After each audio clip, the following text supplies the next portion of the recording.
নমস্কাৰ মই মজিদ বন্ধুসকল বলকতে চাওকাজি সন্ধিয়াৰ 7টা গুৰুত্বপূৰ্ণ খবৰ। প্ৰথমটো খবৰ, ৰাজ্যৰ লাখ লাখ দৰিদ্ৰ লোকলৈ ভাল খবৰ। আধাৰ কাৰ্ড আৰু বেংকৰ একাউণ্ট থাকিলে ৰাজ্যৰ দৰিদ্ৰ লোকসকলক চৰকাৰে দিব 1,30,000 টকা। এই সন্দৰ্ভত মুখ্যমন্ত্ৰী ডক্টৰ হিমন্ত বিশ্ব শৰ্মাৰ বৃহৎ ঘোষণা। ৰাজ্যৰ লাখ লাখ দৰিদ্ৰ লোকৰ বাবে ভাল খবৰ। দৰিদ্ৰ লোকক চৰকাৰে দিব 1,30,000 টকা। মুখ্যমন্ত্ৰী ডক্টৰ হিমন্ত বিশ্ব শৰ্মাৰ এই সন্দৰ্ভত ডাঙৰ ঘোষণা। দুখীয়া লোকক ঘৰ নিৰ্মাণৰ বাবে দিয়া হ'ব এই ধন। আপুনি চৰকাৰী ঘৰ লাভ কৰিব বিচাৰে নেকি? চৰকাৰী ঘৰ লাভ কৰিবৰ বাবে কি কৰিব লাগিব আপুনি চাওঁ আহক। অতি সহজে এতিয়াৰ পৰা আপুনি লাভ কৰিব চৰকাৰী ঘৰ। PMAY 2.0 অধীনত 1,30,000 টকা লাভ কৰিব ৰাইজে। যদি আপোনাৰ আধাৰ কাৰ্ড আছে তেন্তে আপুনি লাভ কৰিব এই 1,30,000 টকা। PMAY 2.0 সময়সীমা 5 বছৰলৈ বৃদ্ধি কৰা হৈছে। পূৰ্বে গাড়ী থকা লোকে লাভ কৰা নাছিল PMAYৰ ঘৰ, কিন্তু এতিয়াৰ পৰা আপোনাৰ ঘৰত গাড়ী থাকিলেও লাভ কৰিব পকী ঘৰ। ঘৰৰ লগতে লাভ কৰিব শৌচালয় আৰু বিজুলী। ঘৰ লাভ কৰাৰ পিছতে আপুনি পাব উজ্জ্বলা আঁচনিৰ সুবিধা। আৰু নিজৰ জিলাখনৰ পৰা আপুনি কৰিব পাৰিব আবেদন। আবেদন কৰিবৰ বাবে কি কি নথিপত্ৰ আপোনাক লাগিব চাওঁ আহক। আপোনাক লাগিব PAN card, Aadhaar card, ration card, voter card, জাতিগত প্ৰমাণপত্ৰ, মোবাইল নম্বৰ, বেংকৰ একাউণ্ট। আৰু এই নথিপত্ৰসমূহ পৰীক্ষাৰ অন্তত আপোনাৰ একাউণ্টত সোমোৱাই দিয়া হ'ব 1,30,000 টকা। আপুনি অনলাইনত আবেদন কৰিব পাৰিব। অনলাইনত আবেদন কৰিবলৈ আপোনালোকে ভিজিট কৰক pmaymis.gov.in। এই ৱেবছাইটৰ জৰিয়তে অনলাইনত কৰিব পাৰিব আবেদন। আৰু অথবা আপোনালোকে পঞ্চায়ত কাৰ্যালয়ত যোগাযোগ কৰিব পাৰে। পঞ্চায়ত কাৰ্যালয়ত যোগাযোগ কৰিলেও আপোনালোকে লাভ কৰিব এই সুবিধা।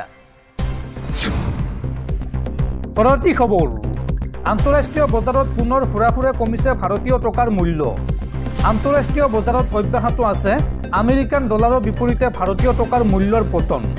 আৰু আজি পুনৰ 15 পইচা হ্ৰাসেৰে আমেৰিকান ডলাৰৰ বিপৰীতে ভাৰতীয় টকাৰ মূল্য হৈছে গৈ 87 টকা 33 পইচা। পৰৱৰ্তী খবৰ, USTMৰ স্বত্বাধিকাৰী মহবুবুল হকৰ পক্ষত এইবাৰ থিয় হৈছে মেঘালয়ৰ মুখ্যমন্ত্ৰী কনৰাড চাংমা। কনৰাড চাংমাই এই সন্দৰ্ভত মন্তব্য কৰি কয় যে USTMৰ সকলো অনুমতি আৰু সকলো প্ৰয়োজনীয় নথিপত্ৰ বৈধ, তাত কোনো ভেজাল নাই। মুখ্যমন্ত্ৰী ডক্টৰ হিমন্ত বিশ্ব শৰ্মাই কিয় এই প্ৰশ্ন উত্থাপন কৰিছিল সেই উত্তৰ তেওঁহে ভালকৈ দিব পাৰিব। USTMৰ নথিপত্ৰ সন্দৰ্ভত হোৱা অভিযোগৰ স্থিতি স্পষ্ট কৰিলে মেঘালয়ৰ মুখ্যমন্ত্ৰী কনৰাড চাংমাই। দৰ্শকসকল, আৰু বহুতো গুৰুত্বপূৰ্ণ খবৰ আছে। তাৰ আগতে আপোনাক জনাওঁ যে যদি আপুনি এতিয়ালৈকে এইটো ভিডিঅ'ত লাইক কৰা নাই তেন্তে এতিয়াই ভিডিঅ'টোত লাইক কৰি দিয়ক। আৰু এনেকুৱা ধৰণৰ ভিডিঅ'সমূহ নিতৌ চাবলৈ চেনেলটো ছাবস্ক্ৰাইব কৰি কাষত থকা বেল আইকনটো প্ৰেছ কৰি ৰাখক। পৰৱৰ্তী খবৰ, অসমৰ কংগ্ৰেছ নেতৃত্বৰ সৈতে ৰাহুল গান্ধীৰ গুৰুত্বপূৰ্ণ বৈঠক। আৰু এই বৈঠকত অসমৰ কংগ্ৰেছ নেতৃত্বক ৰাহুল গান্ধীয়ে দিলে কেইবাটাও নিৰ্দেশ। দলৰ ভিতৰত বিজেপিৰ এজেণ্টক চিনাক্ত কৰিবলৈ নিৰ্দেশ দিলে APCC। অসমৰ কংগ্ৰেছ নেতৃত্বৰ সৈতে ৰাহুল গান্ধী আৰু কংগ্ৰেছৰ ৰাষ্ট্ৰীয় অধ্যক্ষ মল্লিকাৰ্জুন খাৰ্গেৰ গুৰুত্বপূৰ্ণ বৈঠক। এই বৈঠকত অসমৰ কংগ্ৰেছ নেতৃত্বক ৰাহুল গান্ধীয়ে দিলে কেইবাটাও নিৰ্দেশ। দলত আভ্যন্তৰীণ বিসম্বাদ নহ'বলৈ ৰাহুল গান্ধীৰ নিৰ্দেশ। লগতে দলীয় অনুশাসন কঠোৰভাৱে বলবৎ কৰি ৰাখিবলৈ ৰাহুল গান্ধীৰ নিৰ্দেশ।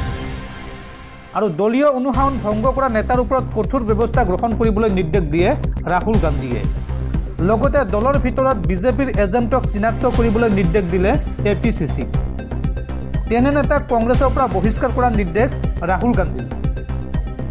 আৰু 2026ত প্ৰাৰ্থীৰ সন্দৰ্ভত নিকা ভাৱমূৰ্তিৰ প্ৰাৰ্থীক প্ৰাধান্য দিয়াৰ নিৰ্দেশ ৰাহুল গান্ধীৰ।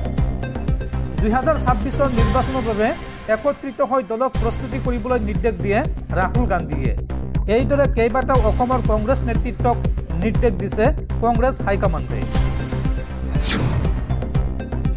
পৰৱৰ্তী খবৰ, ভাৰতীয় শ্বেয়াৰ মাৰ্কেটত পতন অব্যাহত আছে। আৰু এই শ্বেয়াৰ বজাৰৰ নিম্নমুখী যাত্ৰাই ভংগ কৰিলে 28 বছৰৰ অভিলেখ আজিৰ দিনটোত শ্বেয়াৰ বজাৰত বিনিয়োগকাৰীয়ে হেৰুৱাইছে 4 লাখ কোটি টকা আৰু আজিৰ দিনটোত সেন্সেক্স 900 পতন হোৱাৰ লগতে নিফটিৰ ক্ষেত্ৰত 300 পইণ্টৰ পতন হয়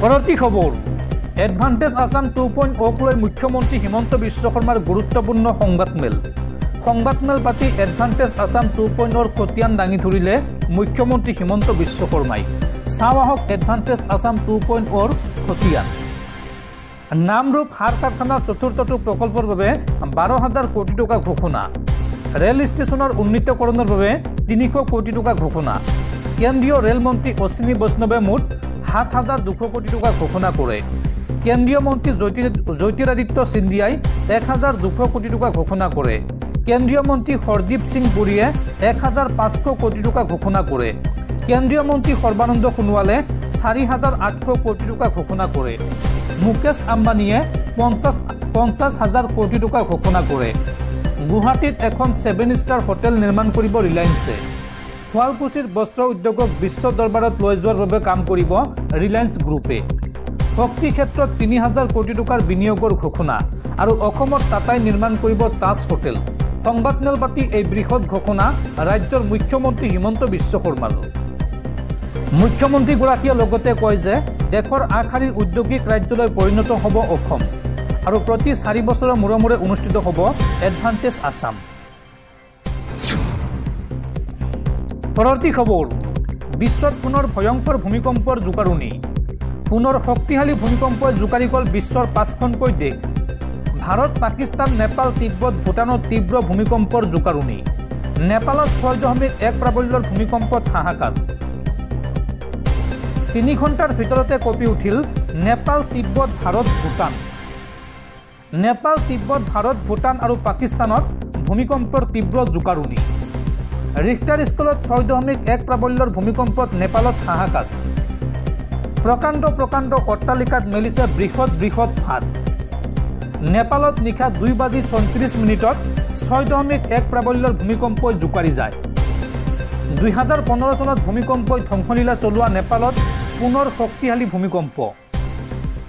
ভূমিকম্পই কঁপাই গ'ল বিহাৰ শিলিগুৰিকে ধৰি ভাৰতৰ কেইবাটাও প্ৰান্ত এই ভূমিকম্পৰ কম্পন অনুভূত হৈছে এইসমূহ অঞ্চলত নেপাল ভাৰতৰ লগতে তিব্বত আৰু ভূটানতো ভূমিকম্পৰ তীব্ৰ জোকাৰণি অনুভূত হৈছে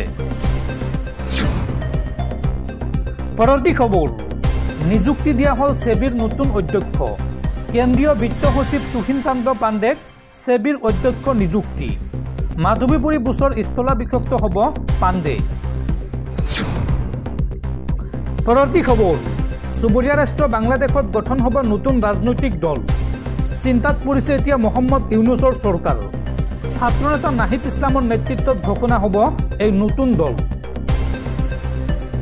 বাংলাদেশত গঠন হ'ব নতুন ৰাজনৈতিক দল ছাত্ৰনেতা নাহিদ ইছলামৰ নেতৃত্বত ঘোষণা হ'ব নতুন ৰাজনৈতিক দল 28 ফেব্ৰুৱাৰী অৰ্থাৎ আজি এই দল মুকলি কৰাৰ যোজা বাংলাদেশৰ ছাত্ৰ সংগঠনৰ নতুন দল গঠনৰ ঘোষণাৰ পিছতে চিন্তাত পৰিছে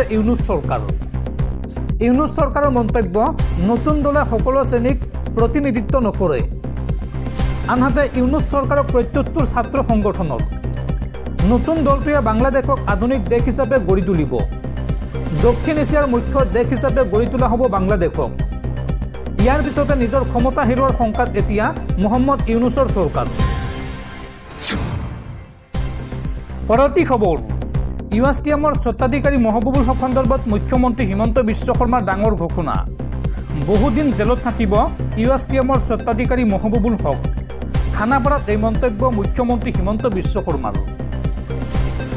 বহুত দিন জেলত থাকিব ইউএছটিএমৰ স্বত্বাধিকাৰী মহবুবুল হক খানাপাৰাত মুখ্যমন্ত্ৰী ডক্টৰ হিমন্ত বিশ্ব শৰ্মাৰ এই মন্তব্য শ্ৰীভূমি আৰক্ষীৰ দলে মহবুবুল হক আৰু নোমান আহমেদক লৈ নিশাই পালেহি গুৱাহাটী অসম আৰক্ষীৰ শীৰ্ষ বিষয়াই আজি মহবুবুল হকক চলাব জেৰা পাথাৰকান্দিৰ পৰীক্ষা কেন্দ্ৰত সংঘটিত ঘটনাৰ পিছতে গ্ৰেপ্তাৰ কৰা হৈছিল মহবুবুল হকক আৰু বিগত শনিবাৰৰ পৰা শ্ৰীভূমি জিলা কাৰাগাৰত আছিল মহবুবুল হক ধন লৈ পৰীক্ষাত উত্তীৰ্ণ কৰোৱাৰ অভিযোগ উত্থাপন হৈছিল এইগৰাকী ইউএছটিএমৰ স্বত্বাধিকাৰী মহবুবুল হকৰ বিৰুদ্ধে আৰু পাথাৰকান্দি চক্ৰ বিষয়ৰ অভিযোগৰ ভিত্তিত গ্ৰেপ্তাৰ কৰা হৈছিল মহবুবুল হকক 55/25 নম্বৰৰ গোচৰৰ ভিত্তিত 4 দিনৰ বাবে আৰক্ষীত জিম্মাত লৈছিল আৰক্ষীয়ে আৰু শ্ৰীভূমি আৰক্ষীৰ জেৰাৰ পিছত আজি ডিজিপি হৰমিত সিঙৰ জেৰাৰ সন্মুখীন হ'ব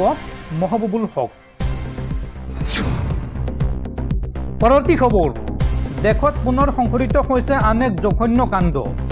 এইবাৰ এগৰাকী 26 বছৰীয়া যুৱতীক বাছত ধৰ্ষণ এইগৰাকী লম্পট যুৱকৰ বাইদেউ বুলি সম্বোধন কৰি 26 বছৰীয়া যুৱতীৰ সৈতে জঘন্য কাণ্ড ৰামদাস নামৰ এইগৰাকী যুৱকৰ নিজকে হেণ্ডিমেন বুলি পৰিচয় দি বাছৰ ভিতৰতে যুৱতীক কৰিলে ধৰ্ষণ আৰু আৰক্ষীক নাকত ধৰি চাকত ঘূৰাই ফুৰা ৰামদাস অৱশেষত পৰিল আৰক্ষীৰ জালত।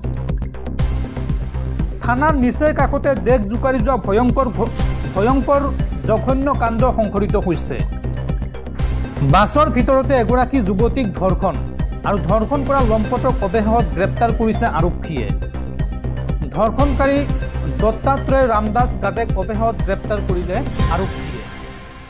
ব্যস্ত বাছ স্থানতে দত্তাত্ৰেয় ৰামদাস গাটেই ধৰ্ষণ কৰিছিল যুৱতীগৰাকী। মঙলবাৰৰ দিনা 26 বছৰীয়া যুৱতীগৰাকীৰ সৈতে ৰামদাসে কৰিছিল এই অপকৰ্ম। পুৱা প্ৰায় 5:30 বাছৰ বাবে ৰৈ আছিল স্বাস্থ্য খণ্ডত কৰ্মৰত যুৱতীগৰাকী আৰু তেনেতে লম্পটটোৱে যুৱতীগৰাকীক চলনাৰে লৈ যায় আন এক বাছ ষ্টেণ্ডলৈ আৰু নিজকে হেণ্ডিমেন বুলি পৰিচয় দি যুৱতীগৰাকীক বাছত উঠাই কৰে অপকৰ্ম। প্ৰথমে মাৰপিট তাৰপিছত যুৱতীগৰাকীৰে অপকৰ্ম কৰে লম্পট দত্তাত্ৰেয় ৰামদাসে। ঘটনা সংঘটিত কৰিয়েই লম্পটটোৱে নাকত ধৰি চাকত ঘূৰাইছিল আৰক্ষী। জঘন্য ঘটনাৰ দুদিন পিছত আৰক্ষীয়ে গ্ৰেপ্তাৰ কৰিবলৈ সক্ষম হৈছে এই ধৰ্ষণকাৰী। ড্ৰোন স্নিফাৰ ডগৰ সহায়ত লম্পটটোক গ্ৰেপ্তাৰ কৰিবলৈ সক্ষম হয় আৰক্ষী। পুনৰ চাৰ্গেট বাছ স্থানত সংঘটিত হৈছে এই জঘন্য ঘটনা। পৰৱৰ্তী খবৰ 26ৰ নিৰ্বাচনৰ পূৰ্বে ৰাজ্যৰ বিৰোধী দলসমূহক পুনৰ একত্ৰিত কৰাৰ চেষ্টা আৰু এইবাৰ এই প্ৰচেষ্টা হাতত লৈছে ৰাজ্যৰ বিশিষ্ট বুদ্ধিজীৱী ডক্টৰ হীৰেন গোহাঁইয়ে। ডক্টৰ হীৰেন গোহাঁই, হৰেকৃষ্ণ ডেকা, অজিত কুমাৰ ভূঞা, পৰেশ মালাকাৰ, আব্দুল মান্নান আৰু শান্তনু বৰঠাকুৰৰ নেতৃত্বত এই প্ৰচেষ্টা হাতত লোৱা হৈছে। AIUDFৰ বাহিৰে সকলো বিৰোধী দলক নিমন্ত্ৰণ জনোৱা হৈছে এই বৈঠকলৈ। কাইলৈ বিয়লি 5 বজাত অনুষ্ঠিত হ'ব এই বৈঠক। সোণাপুৰৰ আতিথ্য ৰিজৰ্টত অনুষ্ঠিত হ'ব এই বৈঠক। উমৈহতীয়া বিৰোধী ঐক্য গঢ়াৰ প্ৰচেষ্টা ডক্টৰ হীৰেন গোহাঁই।